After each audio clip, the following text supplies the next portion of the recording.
여러분의 원래 목표는 무엇입니까? 그리스도인들의 최고 목표는 하나님께 영광을 돌리는 것입니다.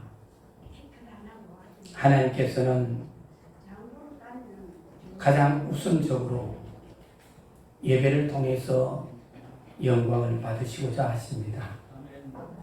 우리 모두는 하나님께 예배드리는 생활을 삶의 우선에 두어 하나님께 영광을 돌리시기를 바랍니다. 예수님을 믿는 사람을 복음의 사람이라 합니다. 하나님이시며 구원자이신 예수님은 우리들에게 하나님은 예배하는 자를 찾으신다고 했습니다. 그리고 하나님께서 친히 오늘 시편 말씀 50편 5절 오늘 본문에 말씀하시기를 이르시되 나의 성도들을 내 앞에 모으라. 그들은 제사로 나와 언약한 이들이니라 하셨습니다.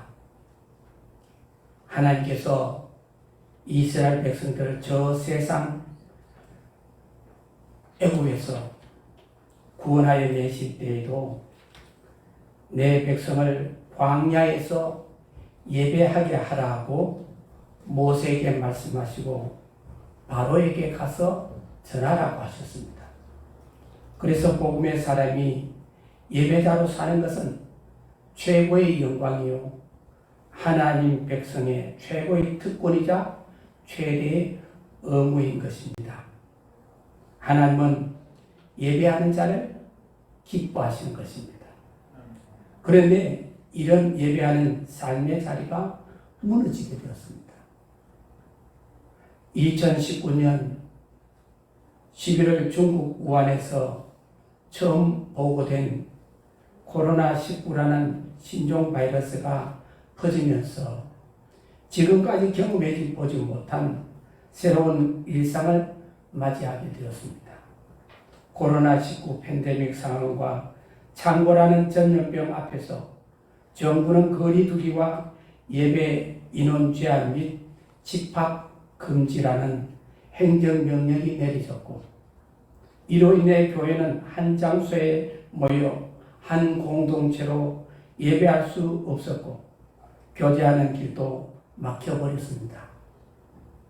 지구촌 어디나 할 것 없이 이로 인하여 예배를 위해 교회를 향하던 발길은 끊어졌고 주 안에서 함께 누리던 성도의 교제와 영성은 약화되고 경제가 혼란에 빠지듯 교회 또한 어려움을 겪게 되었습니다. 2021년 8월 20일 발행된 목회 데이터 연구소 넘버즈 108호에 다음과 같은 통계 자료를 실었습니다. 코로나19 종식 후 현장 예배와 온라인 예배 중 어느 것을 택할지를 물었습니다. 응답자 78%가 예전과 동일하게 현장 예배를 드리겠다고 응답했습니다. 그런데 나머지 22%는 온라인 예배를 선호하거나 신앙 공동체를 떠나겠다는 의미가 될 것입니다. 그리고 온라인으로 예배를 드리면서 오프라인에서 가끔 모임을 갖는 형태의 온라인 교회가 있다면 참여할 의지가 있는가를 물었습니다. 개신교의 절반가량인 48%가 참여할 의향이 있다고 응답했습니다. 한국 교회는 코로나19를 겪으면서 엄청난 변화를 맞이하게 되었습니다. 이것이 우리의 영적인 침체와 나태함을 가져오고 결국은 우리의 신앙의 근본 뿌리마저 흔들리게 하고 하나님의 영광을 가려오는 일이 됩니다. 책을 보다 하니까 아프리카 나이지리아의 속담에 자주 만나는 사자는 표범으로 보인다 하는 말이 있습니다. 이것을 비약시킨다면 더 자주 만나면 사자가 고양이로, 다음에는 쐐기로 보일 수 있다는 말입니다. 그 다음에는 사제를 만나도 아무 의식 없이 무관심하게 대하게 된다는 것입니다. 어떻게 보느냐, 그 사람의 자유이지만 안전을 위해서는 극히 위험한 일입니다. 마귀는 우는 사자와 같이 성도들을 찾아다닙니다. 그리고는 믿을 만한 사람이라거나 그럴듯한 이유로 유혹을 합니다. 할 수만 있으면 택한 자를 넘어뜨리려 합니다. 그러나 사자는 사자이며 마귀는 우리를 멸망시키는 자입니다. 이 가운데 이단들이나 또 우리가 잘 알고 저 사람이 믿음 좋다는 사람이 신앙에서 떨어지고 나태하는 그런 생활을 보면 우리도 모르게 전염되고 이끌려가는 현상이 있다는 것을 이 나이지리아의 속담을 통해서 우리에게 잘 나타내고 있습니다. 그러므로 결코 과소평가해서는 안 됩니다. 그러므로 악은 모양이라도 버리라고 사도 바울은 데살로니가전서 5장 22절에 말씀합니다. 그리고 구약 성경에는 이러한 우리의 모습을 우리의 포도원을 허는 작은 여우를 잡아라 그렇게 합니다.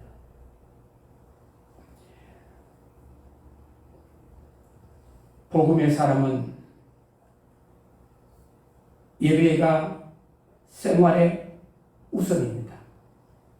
교회에 있어서 예배는 사람의 심장과 같고 본질 중에 본질이고 교회 존재의 목적입니다. 그러므로 코로나 이후를 맞이하면서 한국교회는 가장 우선적으로 예배를 회복해야 합니다. 이번 107회기 우리 총회는 예배 회복을 위해 올해 주제를 복음의 사람 예배자로 살게 하소서 그렇게 정했습니다. 주제 성구는 오늘 본문의 말씀처럼 시편 50편 5절과 로마서 12장 1절의 말씀입니다. 오늘 본문 시편 50편 5절 이르시되 나의 성도들을 내 앞에 모으라. 그들은 제사로 나와 언약한 이들이나 하시도다. 이 말씀은 한 회중이 하나님 앞이라고 하는 한 공간에 한 공동체로 모이라는 것입니다. 하나님께 예배하고 하나님께서 예배를 받으시기 위하여 성도들을 불러 모으시는 것입니다. 여기서 나의 성도들, 제사로 나와 언약한 이들이라는 표현은 하나님과 성도의 관계가 제사 즉 예배로 이어진다는 것을 말씀하십니다.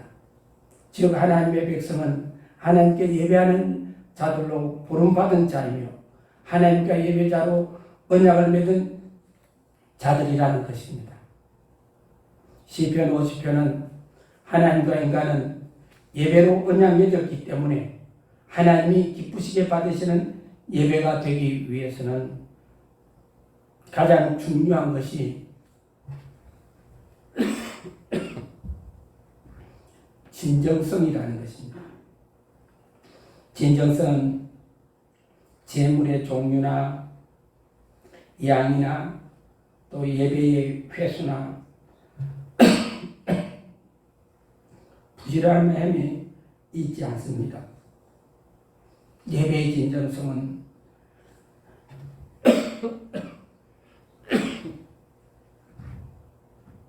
감사에 있습니다. 기쁘고 즐거울 때만이 아니라 고난과 약함 가운데도 심지어 환난 가운데도 예배자로의 부름에 응하여 감사함으로 하나님 앞에 나와 예배드리는 것이 예배의 진정성입니다. 진정성이 있는 예배를 통해서 하나님을 영화롭게 합니다. 그것이 바로 예배자로서 사는 길입니다. 시편 50편 23절 오늘 본문 말씀에 감사로 제사를 드리는 자가 나를 영화롭게 하나니 그의 행위를 옳게 하는 자에게 내가 하나님의 구원을 보이리라. 감사의 예배가 드려질 때 하나님의 구원의 역사를 이루신다는 것입니다. 이사야 43장 21절 이 백성은 내가 나를 위하여 지었나니 나를 찬송하게 하려 함이니라. 찬송은 하나님 예배에 있어서 가장 중요한 것입니다. 사람은 하나님 예배를 위해 지음을 받았습니다. 그런데 사탄과 죄로 인하여 예배자의 형상이 완전히 망가져 더 이상 하나님을 예배자로 살아갈 수가 없습니다. 그와 같은 우리 인간을 하나님이 부르셔서 예수님이 십자가에서 흘려주신 피와 성령님의 거듭나게 하신 역사로 재창조하여 예배자로 세워주신 것입니다. 그래서 다윗은 사울왕이 자기를 죽이려고 군대를 3,000명 가량 풀어서 포위망을 한 겹, 두 겹, 세 겹으로 둘러싸서 그를 잡으려고 조여올 때도 그 고난과 죽음의 위경 가운데서도 하나님께 예배드리려고 하는 그의 소망이 간절했습니다. 그가 드리는 예배는 광야 예배에서 아무 곳에나 있는 곳에서 예배가 아닙니다. 하나님의 성전에 가서 하나님의 교회에 가서 하나님의 택하신 곳에서 내가 예배를 한번 드리다가 그렇게 죽었으면 소원이 없겠다는 다윗의 그 신앙을 하나님께서 너무 귀하게 여기십니다. 그 신앙을 하나님께서 받으시고 영광 받으시며 그와 그 자손 후대에게 하나님께서는 왕이 나오는 그 자손 후대의 옆구리, 그 자기의 옆구리에서 왕이 나오는 그 축복을 이어가게 하셨던 것입니다. 그러므로 복음의 사람은 참된 예배자로 사는 것이 생활의 중심입니다. 예배자로 사는 복음의 사람은 단지 입술만 고백하는 사람이 아닙니다. 또한 경건의 모양을 가진 사람이라고 생각할 수 있는데 그것도 아닙니다. 겸손을 가장하면서 자신의 의를 드러내는 예배자의 모습은 더더욱 아닙니다. 음악가로서 작곡자이자 목사인 밥 코필린은 그의 책 참된 예배라는 책에서 참된 예배는 예수님이 절대적으로 중심이 된 예배라고 말합니다. 그래서 우리가 누리는 기쁨, 감사, 위로, 평안을 예수 그리스도에게서 찾고 있다면 참된 예배자라고 합니다. 또한 요한복음 4장 말씀에 보면은 사마리아 여인과 대화에서 아버지께 참되게 예배드린 자들은 영과 진리로 예배할 때가 원하니 곧 이때라. 아버지께서는 자기에게 이렇게 예배하는 자들을 찾으시니라고 말씀하고 있는데 이 말씀을 근거해 볼 때 참된 예배자는 영과 진리로 예배하는 사람이라고 말씀합니다. 그리고 우리 주님은 그렇게 예배하는 자들을 찾으신다고 말씀합니다.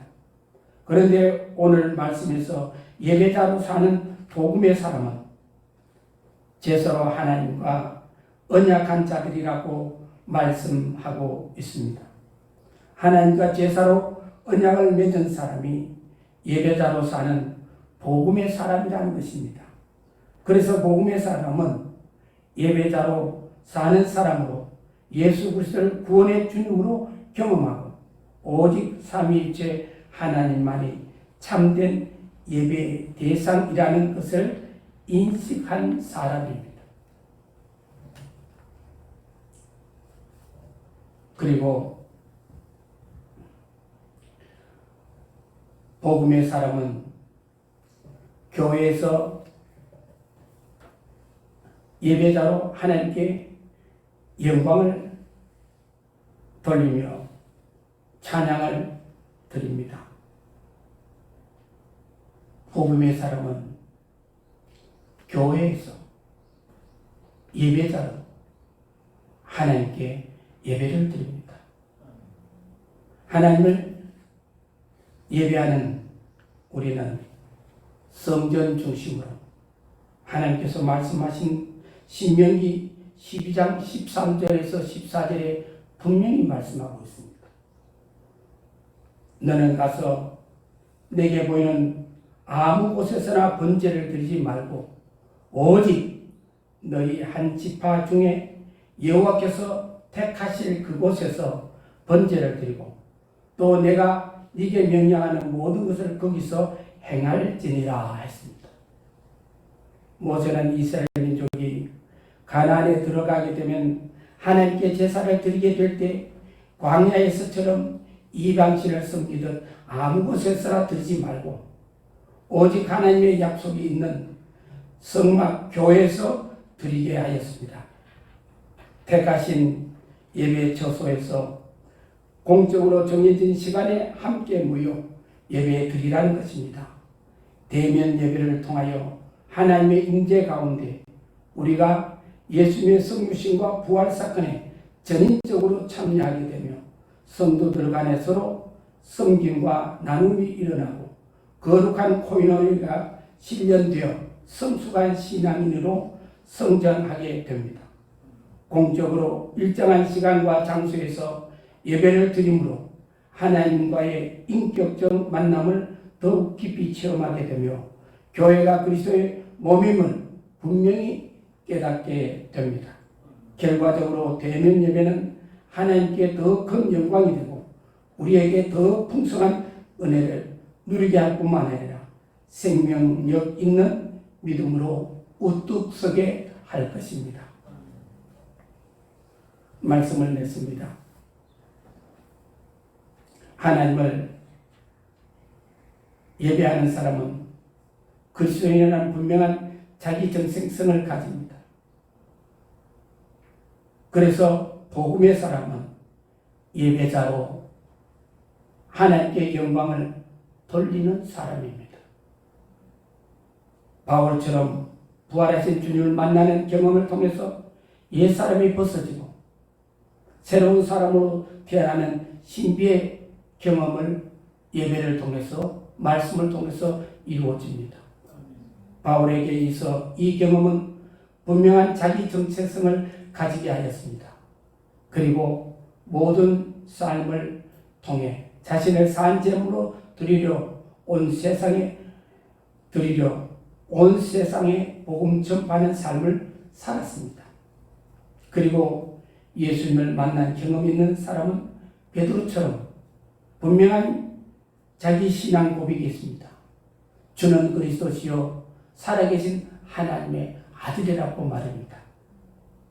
더 나아가 시몬의 장모와 수가성 여인처럼 인자하고 따스한 예수님을 만난 인격적인 감화를 받은 사람은 자신의 옛 삶을 던져버리고 물동이를 던져버리고 예수님을 만난 인격적인 감화를 받은 그 놀라운 소식을 전하는 것입니다.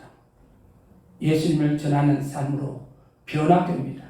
이것이 바로 그리스도인의 자기 정체성을 가지게 하고 주님을 예배하는 삶의 모습입니다. 이제 우리는 형식적인 예배에서 벗어나 우리의 모든 삶의 영역에서 예배하는 복음의 삶으로 살아가야 합니다. 예배드리는 삶은 바로 하나님께서 기뻐하는 삶이요 거룩한 삶을 사는 것입니다. 하나님께서 영광 받으시는 것입니다.